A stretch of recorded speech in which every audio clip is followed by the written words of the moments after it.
A while ago, Marvel announced that they will be doing a Fantastic Four. They'll be bringing the Fantastic Four to the MCU, another franchise that's been done twice and kind of has failed. We had a kind of cheesy, quirky version back in the day with Jessica Alba starring, and obviously Chris Evans as Johnny Storm. And then we had the Miles Teller, Michael B. Jordan dark version that everyone hated and considered one of the greatest, well, one of the worst comic book movies of all time.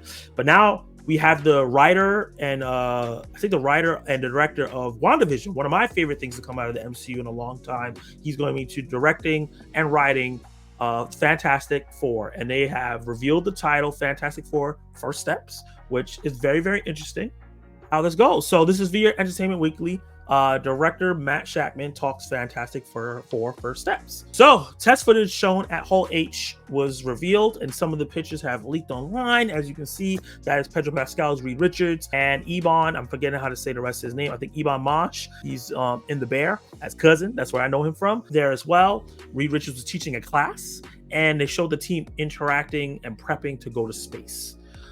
We also got Johnny Storm looking very, very scared to go to space.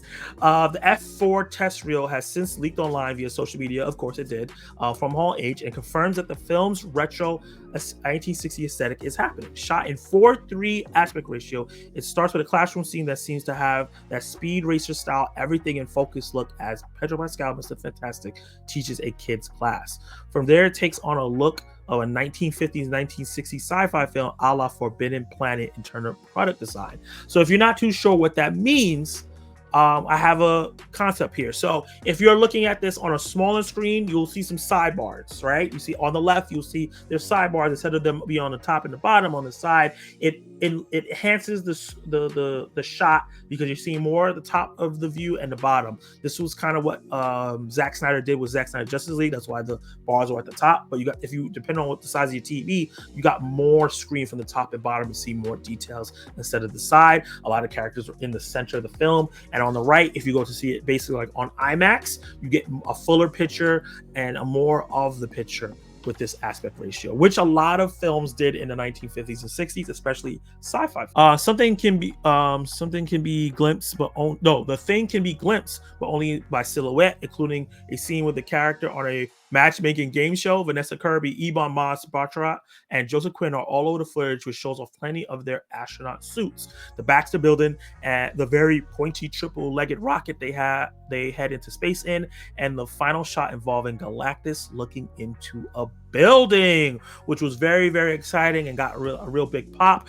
Galactus is not a cloud, right? That's the biggest thing that I'm seeing here, that Galactus is not a cloud. I'm super excited that we're going to be getting a full-on Galactus. Ever since I saw Eternals and saw how the Celestials look and how great they look, and we got a little bit of them in Thor Love and Thunder as well, I was excited to see that Galactus probably will look similar and look that badass. And I think all these details are pretty cool. Also at the Comic-Con, they showed off the Fantastic car as well. I couldn't find footage of it, but like good footage of it. But it looked really cool. They had it floating. It looks like something that could end up being a ride at Disneyland or Disney World. But what was interesting, we were wondering how they were going to introduce the Fantastic Four into the MCU. This is going to be origin story. We've heard that they're going to be in an alternate universe, another multiverse story. They're not going to be in the proper MCU, the sacred timeline, as Loki calls it. They're going to be in a separate timeline. And we wonder, okay, we're going to get the 1960s origin story. Well, something that has been done with Spider-Man, Black Panther, and a little bit like Captain Marvel, we're not going to get a proper origin story done. So this is what Matt Shakman had to say about the MCU adapting the Fantastic Four. The thing that we decided early on was not to do an origin story. One of the ways we're making it our own thing is we're not telling the story of them going up and being changed and starting our story there. There's a lot of well-known narrative that leads into that moment, right? And then you're making up your new story starting basically at the end of the first act. And we thought, well, let's just start this thing off on a completely new foot. So we are beginning after that. So a lot of films have started doing that when they are adapting something that's been adapted to, like the Batman also didn't start with his origin story. It went in with the knowledge that everyone knows who Batman is already, right? Most people know who the Batman is.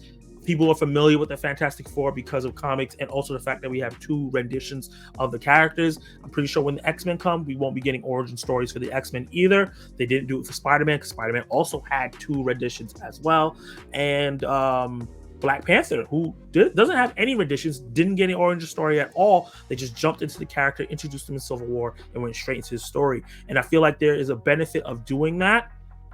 Really, and in terms of, like they said, you spend a lot of time on your first act doing the origin story tropes and everything like that, and then getting into what your actual story is going to be about. With the Fantastic Four, since we have knowledge about them, we don't have to do that. So guys, let me know in the comments down below. If you're watching this afterwards, let me know how you feel about the first look at the Fantastic Four, the new name, First Steps. Very interesting. Sounds like the way First Steps sounds like the first time stepping on a planet or something like that. I wonder how that's going to play in the 1950s aesthetic, the 4x3 frame we're going to be getting, and also the fact that this is not going to be an origin story. A lot of details with the Fantastic Car, Galactus looking through a window. So much that we got from here that makes me excited. Let me know how you guys feel about all that. Like the video if you like this video. Well, like the video if you like my breakdown. Attack the subscribe button. Hit the notification bell so you know my reviews, reactions, live discussions, everything else. If you're live, stay tuned.